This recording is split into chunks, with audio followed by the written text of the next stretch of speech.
Hello बच्चों, चलिए प्रश्न को देखते हैं। प्रश्न है, त्रिभुज एबीसी में बिंदु डी और ई क्रम से भुजाओं ए बी और ए सी पर स्थित हैं, तो निम्नलिखित प्रत्येक स्थिति में सिद्ध करो कि डी ई समांतर है बीसी।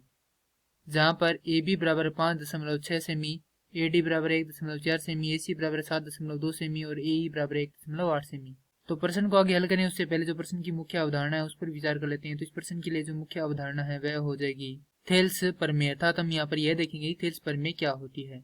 तो किसी त्रिभुज के एक भुजा से या एक भुजा के समांतर कोई रेखा खींची जाए जो शेष दो भुजाओं को प्रतिच्छेद करे, तो वह उन्हें एक ही अनुपात में विभाजित करती है। मान लेते हैं त्रिभुज है ये ए बी व सी, जिसकी ए बी भुजा पर बिंदु है डी और ए सी भुजा पर बिंदु है ई।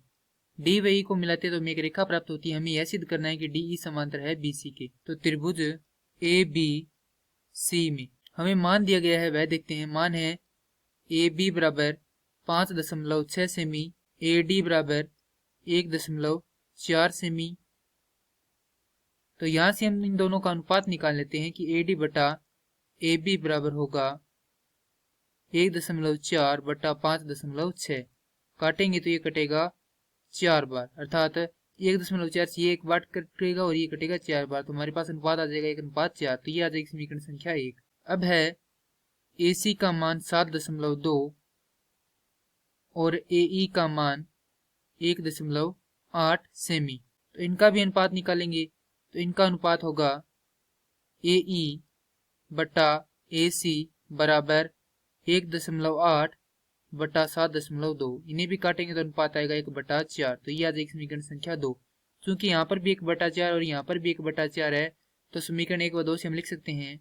समीकरण 1 व 2 से AD बटा AB बराबर है AE बटा AC।